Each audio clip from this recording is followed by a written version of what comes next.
Is anyone warm here? I am. It feels good today. I'm so excited that you're here today because today, we are in a series that is incredible. We're talking about guardrails. You know what a guardrail is?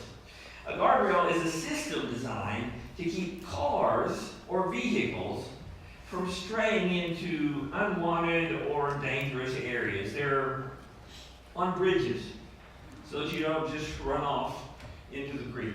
They're on curbs with steep drop-offs so that you don't just run off to the curb. They're on overpasses. They're everywhere, and they keep our vehicles kind of going where we want them to go. But if you are observant, you have noticed that many guardrails have marks on them.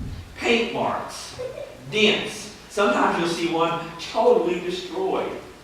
Because people seem to have problems keeping their vehicles going where they're supposed to go.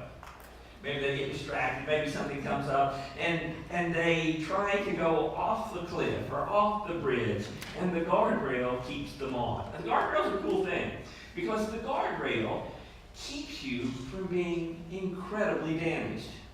It would be horrible if you went off the bridge, you hit the guardrail, and it damages your car, and it may even injure you a little bit, but it's not anything like what it would be if you actually went without the guardrail.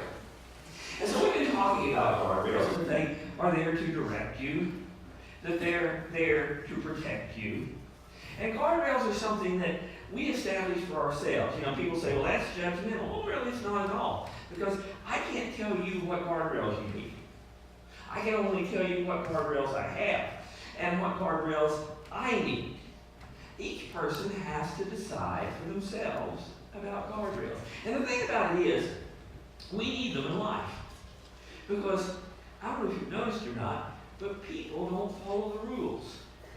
We don't follow the painted line. See, culture says all you need is a painted line. We don't need guardrails on bridges. We don't need guardrails on curves. But if we didn't have them, we would constantly be going over the painted lines. But we just say to people, you don't need guardrails. Culture doesn't apply guardrails. You just stay within the white lines. Today we're going to talk about guardrails in a very specific area. In sexual immorality, infidelity. And I know that seems kind of a strange or a difficult thing to talk about today, but I believe we need some guardrails that will keep us between the lines, that will keep us moving in the right direction. And the problem is, in this area, we don't have any help. The movies that we see, the music that we listen to, the media that we watch, the books that we read, don't take it really seriously. In fact, they encourage sexual relations outside of marriage. They encourage you to find that person that you like, even if it's not your spouse. Nothing in our lives gives us any guidance on this. But I will tell you this, if you step over the line, culture will condemn you. If you go where culture asks you to go, culture will make fun of you. And so we need to establish some guardrails. Some things that are going to keep me and going to keep you going down the straight and narrow, going down this path. Because, see, God said, I have a good plan for you. I have a plan that's for your benefit. I have a plan that's going to be the best plan for you imaginable. Now, it doesn't mean you're going to have wealth. It doesn't mean you're going to have power. It means I'm going to take you in the direction for which you were created. And you're going to enjoy it. And you're going to look forward to it. But you have to follow me for it. Sexual immorality often takes us away from that. So this morning I want to look at something that Paul wrote. Paul was a theologian, a follower of Christ, and he wrote probably a third of the New Testament. So he was pretty well respected in those times and even today by scholars and stuff. And he wrote this letter to a church in Corinth. Now, Corinth was a town that Paul had spent time in, maybe like a year. And he had spent time establishing the church and talking to them about what they should and shouldn't do and what God wanted for their lives and those sort of things. And now he's on the road, he's traveling, and he writes a letter back to the people at Corinth. And what he writes about are guardrails in a very, very important area. He starts off by saying, run from sexual sin. Run from sexual sin. Now, that's kind of weird, isn't it? Run from sexual sin. That's not what culture says. Culture says, flirt with it. Maybe embrace it. But Paul comes out and says, run from sexual sin. Why would you run from sexual sin? What do you run from? A few years ago, there was a tornado coming towards Locke. It was supposed to be coming towards just about the middle of Locke, where we lived at the time. We were watching it on the TV, and they were showing they were tracking the storm. And Carl and I and the kids who were with us, we said, you know what, we need to get out of here. We need to find some place to go. We had two options. We could either go west out to Carla's parents who had a storm shelter, or we could go out east to the store. And it looked to us like the tornado was kind of heading between us or around us and where her parents lived, so we got in the car and we drove outside of town about 6 miles. The storm passed and nothing happened to us. But it was dangerous. Nobody's going to make fun of us for fleeing a storm, especially not in Oklahoma. But to flee sexual immorality, we don't have to flee it. We can flirt with it. And then he says, why? No other sin. Think about that. No other sin. No, say it with me. No other sin. See, this is the thing. He says, this is the number one sin. This is the most important thing I'm telling you right now. No other sin at all.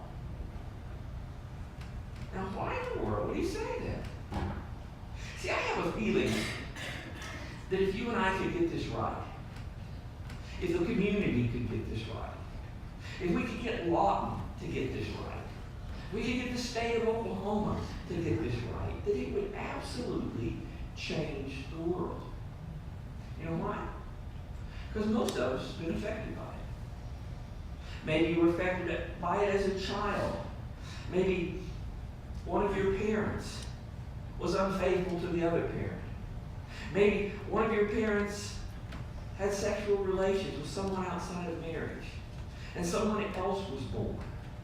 There are so many unwanted pregnancies in the world because we don't have guidelines here. There are so many broken relationships in the world. 1 out of 2 marriages in America breaks up. Many of them are because of infidelity, because we just aren't faithful to each other. He says no other sin so clearly affects the body as this one does. You know what sin is? Jesus came into the world and he said, I've fulfilled the old covenant. The Old Testament, I've taken care of that. I've done all that. And now I'm bringing you something new.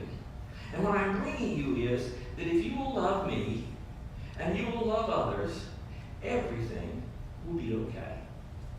But if you don't, there's a problem. It's a very simple thing that he called us to do. Follow him and love others. And then he defined sin in the New Testament. He said basically sin is any time you or I hurt someone else, steal from someone else, or dishonor them. He said that's what sin is. You hurt them, you dishonor them, or you steal from them. I'm afraid that if you and I are honest, if we'll actually be honest with each other, we'll admit we do that. We do this to other people. And it's a horrible thing. When we betray someone else. And I that we understand why. But let me give you an illustration. Carla and I were parenting Keaton. He was about 13 years old, and there was a person in the community who began to tell lies about Keaton. Who began to tell things that were not true. Now, Keaton was not a great kid all the time. He didn't do all that, and we didn't defend him in things he did. But there were certain things that were said about him that were not true, and that were a lie. And it upset us. It upset Carla so much that she went and found the person and had a discussion with the person. Now, Carla is an incredibly gentle, caring individual. She loves other people. She does what she can with them. But she got in this discussion, and this person did not back down. They began to say more horrible things about our son. And so Carla transformed. She became a mother bear. You see mother bears protecting their children? That's what she did. She lit into it. We won't talk about the outcome or anything like that, but we'll just say that she did because her child was being hurt. Here's something I want you to understand, and maybe you don't get it. The reason Jesus said you need to love God and love others is because did you know that every person God created, from Adolf Hitler to Billy Graham and everyone in between, he created, he had a plan for their lives as they would just follow him, and he don't. And he loved them. He loves everybody. It isn't just you. He doesn't just care about us. He does care about us, but he cares about every single person. And we often don't take that into account. I was driving the other day, and somebody behind me in a car did something and then kind of did that to me, and I'm going, what's wrong with that person? What in the world's wrong? What's wrong with that person? And God said, I love them. Okay, you love them. He said, I want you to love them. Oh.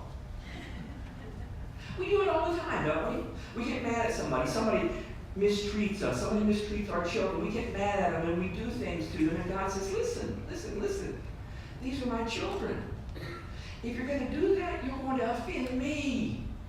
When you do that, you get my ire up. I don't want you to do that. God loves everybody. God cares for everybody. And when we talk about sexual fidelity, sometimes we forget what actually happens. If we drift into it outside of marriage or before marriage, we think it's no big deal. But Paul says it is. I need a volunteer. Any volunteers? If nobody raises their hand, I'll just, hey, Jason, you're a volunteer. Or you can pass it down to her if you want to. Now, I've given them 2 pieces of duct tape that are taped together. I've smashed them down together. And what I want you to do is take that duct tape and separate it. Separate the duct tape. We'll talk about it in a minute. You know, it is possible to separate duct tape, even if you've got it stuck together. And what this says to us is, you know, it's not that big of a deal. I mean, I've got some sexual problems. I've done some things, but nobody knows about them. See, it turns us into a liar, and it turns us into a secret keeper, doesn't it? We don't want to tell anybody about what we've done. There are all sorts of things we'll admit to when we were younger, but we don't go around admitting, well, yeah, I kind of did this, and I kind of did that, and I was involved sexually here. It's something we keep a secret. And secret keeping is a horrible thing, because when you go to marry someone, and you're standing at the altar, and you're pledging yourself fully to them, but you're not willing to tell them fully what's gone on and what's happened in your life, then the rest of your relationship, the rest of your life, there's this thing over here. that you're keeping inside you that will damage your relationship because of what you've done. How's it going? We getting there? Yeah, close. Okay. So here's the deal. When we get involved with someone,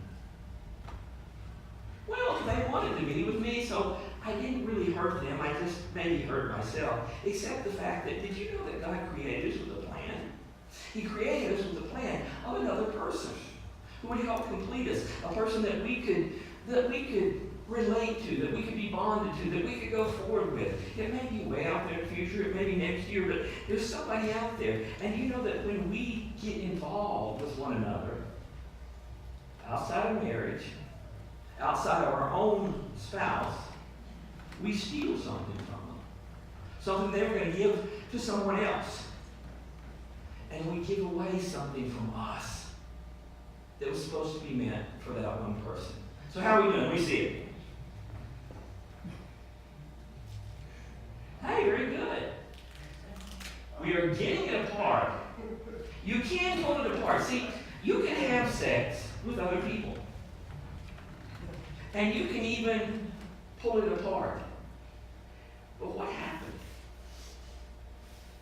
This tape is damaged.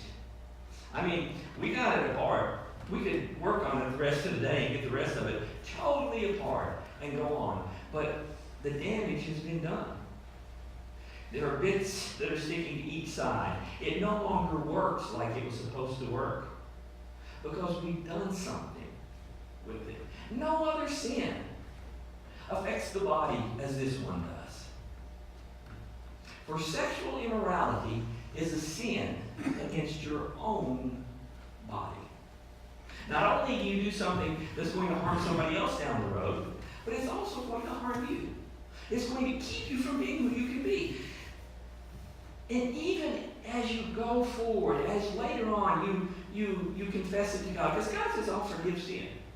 It isn't about forgiving sin. God will forgive this sin. He will cleanse you of the sin. But you know what? He will not take away the consequences. If a child has been born, the child will still be there. If a relationship has been destroyed, the relationship being destroyed will still be there. And that's what it does when we're not faithful.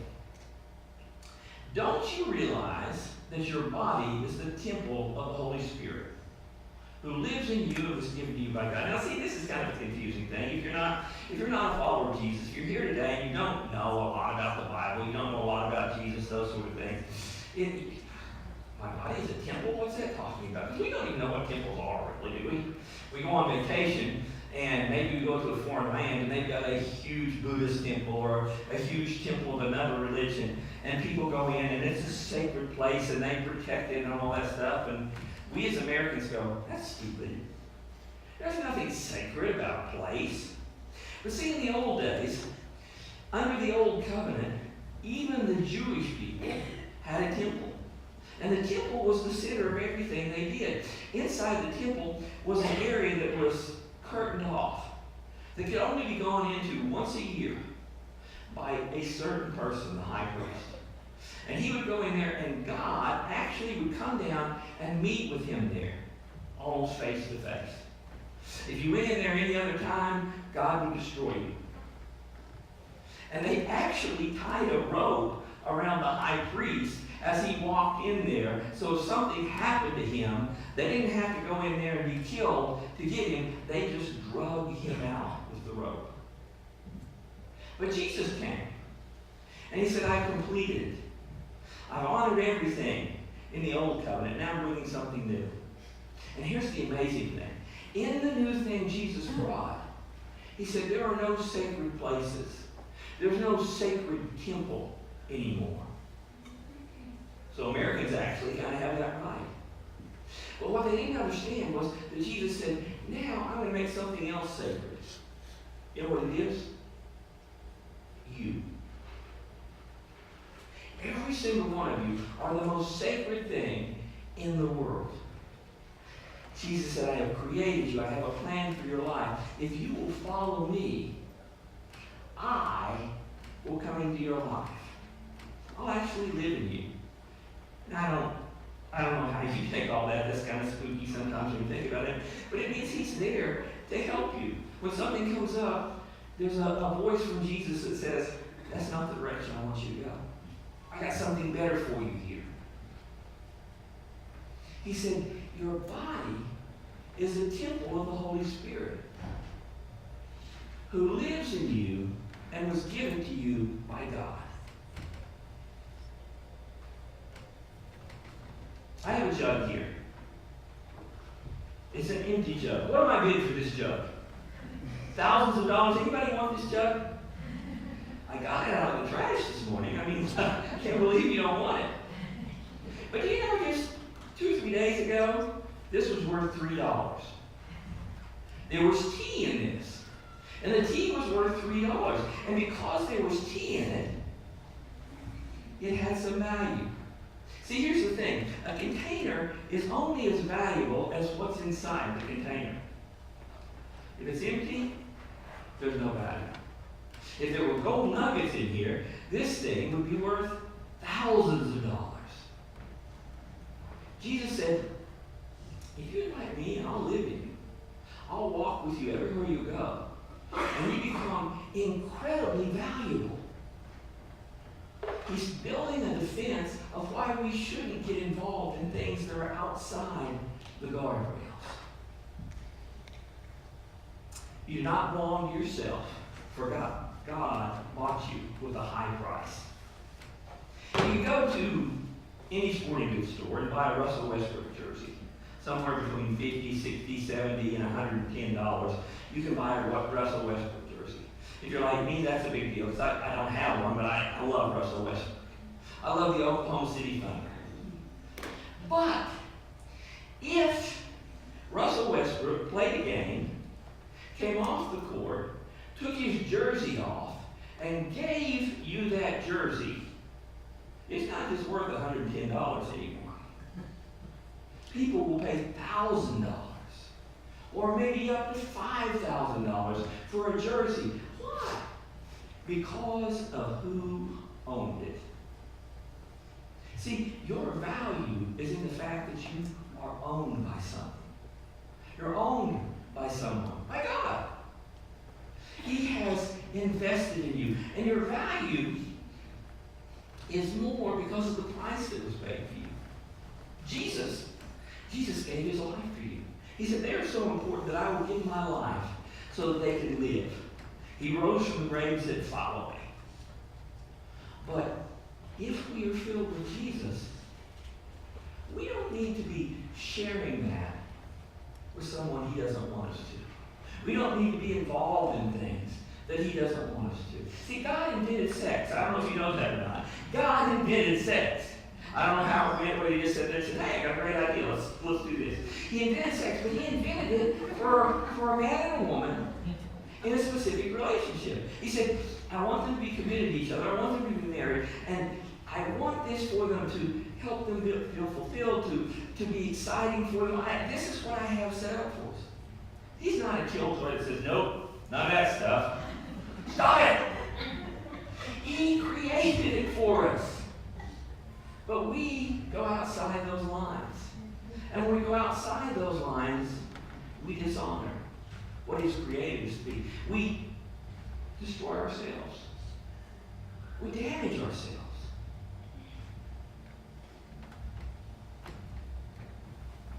So you must honor God with your body. A great defense here of why you and I need some guardrails in the area of sexual and moral purity. It's not to damage us. It's not to take away from us. It's not to keep us from something. It's to prepare us for what God has for us, which is so much better. But most of us just don't find it. I'm going to give you some suggestions this morning as we wrap this up. Some suggestions, maybe some possible guardrails that you could have. The first one is to talk about it. If you have a spouse, if you have a significant other, talk about what should be allowable, not just for you, but for you and other people. For instance, with Carla, there are things that I want Carla to do. I want her to run away from sexual immorality, but what is okay for her with other men? What are the guardrails I want her to have? Because in my life with Carla, over the last 35 years, not a lot of women have made a pass at me. I'm not sure why, other than the fact that I'm not cute, but Carla is different. She's attractive, and different people have. Talk it over. What's allowable? What guardrails do we want to have? We have the guardrail that we don't ever get in a car with someone of the opposite sex alone. And if we do, we try to set up guardrails where everything is okay. Because that's a danger area. We don't ever go to dinner with a member of the opposite sex who's not our spouse alone. We're just trying to set up guardrails. Talk about it with someone. Set up guardrails in that way. Number 2, tell somebody. If somebody at your work likes you, and you know when it happens, they're always trying to stop by the place and talk with you and those sort of things, and it gives you the willies, tell your husband, tell your wife, tell your boyfriend, tell your girlfriend. Say, listen, this is going on and it bothers me. So that you can talk about it and you can decide what guardrails you want to set up so that this doesn't take us someplace else. And if somebody at work, somebody that you come in contact with, you have a little twinkling for, they're a dangerous person. Now you know who the dangerous people are. As they come in and out of your life, you know somebody who kind of tempts you a little bit. You know one way to diffuse that? Tell somebody. Carla and I have a rule. We tell each other everything. So even if we were in that area, we would talk to each other about it. You may not be comfortable talking with your spouse, but talk with somebody, a friend, and say, listen, this is bad. Would you kind of watch over me a little bit? Because just talking about it will diffuse it. And having someone watching over you can help. That you need guardrails to stay on the straight and narrow, to go where God wants you to get. And man, it's worth it. One final thing, and that is this. In the area of social media is a gateway drug. Nothing wrong with social media. There's nothing wrong with you being on social media. But when you're on social media with someone of the opposite sex, it's an innocent thing. You can begin to converse over and over. You're not face to face. There's no danger there, except that you start to like them a little bit. You start to respect them a little bit. And then later on there might be romantic feelings, which will lead you someplace that you don't want to be, that will eventually destroy your life. You may need to set up guardrails for your usage of social media. God calls us to run away from sexual sin. Don't drift towards it. Don't flirt with it. Run away from it. And in order for you and I to do that, especially for me, we're going to need some guardrails. Some things that we set up that keep us going in the right direction. So my prayer is that that's exactly what you'll do. Establish some guardrails. You don't have to listen to mine, but you need to establish guardrails to take you forward. Let's pray. God, thank you. Thank you for your word, and thank you for its truth. And Lord, thank you that you care about us. Society doesn't. And the only place we'll ever hear this is from you. Help us to listen to you. And God, I pray that you will convince people today to begin to build guardrails. It's in Jesus' name I pray. Amen. This week, your assignment is this. Get with your spouse, if you have one. Get with someone significant in your life. and begin to discuss what guardrails you need to get you on track, to get you where God wants you to be, and it's going to be the best place for you in life. So as you go, do that this week, and we will see you next week. Have a great week.